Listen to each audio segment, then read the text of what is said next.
my friends. It's good to be with you and to be returning to our Bible journey through the book of, do you remember the name of the first book of the Bible? That's right, the book of Genesis. And this week we're going to finish the story of the Garden of Eden. Because while it was a very lovely garden that God created for Adam and Eve, it isn't where they stay. We are no longer in the Garden of Eden, and this is the story of the time when Adam and Eve are asked to leave the garden. We're going to read this morning from the Children of God Storybook Bible by Archbishop Desmond Tutu, and has some lovely pictures in it. So let's read about leaving the garden, and I'll show you some pictures as we go. In the middle of the Garden of Eden grew a very special tree. God said to Adam, "You must not eat the fruit from this tree." In the garden lived a serpent that liked to make mischief. The serpent said to Eve, "If you eat the fruit from this tree, you will become like God. You will know everything." The fruit looked ripe and juicy, so Eve picked one and tasted it. Then she handed it to Adam, and he ate too. As they chewed, the fruit began to taste bitter, and their smiles turned to frowns. That evening, God walked in the garden and called to them, "Adam, Eve, where are you?" But Adam and Eve were hiding. They were afraid because they had disobeyed God. "Why are you hiding from me?" God said. "Did you eat from the tree in the middle of the garden?"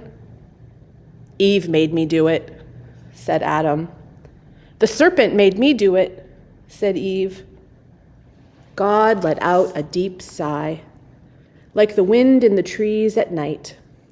Not only had they disobeyed him, they did not even say they were sorry. God punished the serpent, and Adam and Eve had to leave his glorious garden. From then on, they had to work hard in the fields to grow food. But God still loved them and watched over them wherever they went.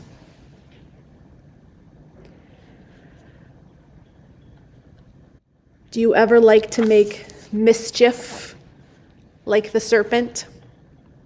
Do you ever like to play tricks or sometimes do things different than your parents tell you to do? There's a part of all of us that likes to make mischief. And this story is telling us about that part of us. That part of us that wants to do things our own way, that wants to make our own choices and doesn't want to be led by the Lord, doesn't want to listen to the rules that our parents teach us, doesn't want to do the nice thing or the noble thing, but wants to do the selfish thing. This is where our story in the Bible begins, learning about this impulse in us to not always do the right thing. Do you have that impulse? Do you sometimes do what you know isn't the right thing to do, but you do it because you're being mischievous?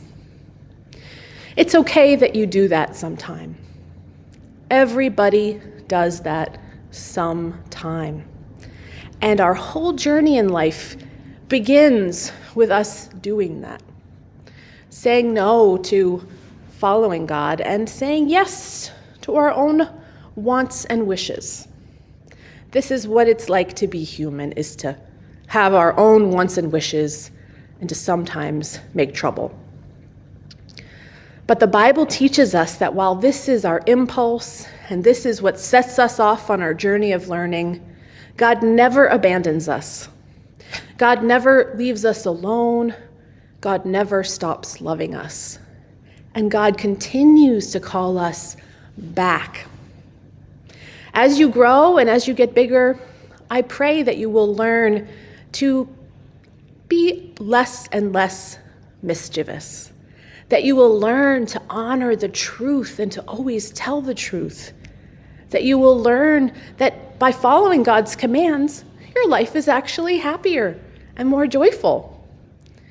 This is what it is to grow and to learn and to be on the spiritual path, to make mischief, to sometimes go our own way, but God always holding us and loving us and calling us back. So from this story of the Garden of Eden, one thing I hope you all can take away from is the fact that none of us, there's not one person that's ever been on this planet that hasn't made one or two mistakes. Even I bet Jesus in his early days of being a child, probably as he struggled to reach into his divine nature, he probably did a little bit of mischief with his mom, Mary. But he received the divine life, and so he became totally loving. And you can do that too. Just by continuing to say sorry when you make a mistake, and to ask for forgiveness, and then to try again the next time. So I hope that that will help you in your journey, and that you'll remember that you're not bad or wrong or sent away forever just because you make one mistake. You make a mistake, you say sorry, and then you receive forgiveness. And God continues the journey, and we're going to continue the journey as Adam and Eve leave the garden and go on many adventures to find their way back. I hope you guys have a great week this week. There's some coloring pages that you can color as you continue to have worship with your families. And I look forward to seeing you next week as we continue our journey through Genesis. Let's close our time together by saying the Lord's Prayer. Our Father, who art in heaven, hallowed be thy name. Thy kingdom come, thy will be done, on earth as it is in heaven. Give us this day our daily bread, and forgive us our debts as we forgive our debtors. And lead us not into temptation, but deliver us from evil. For thine is the kingdom and the power and the glory forever. Amen. Bye, friends.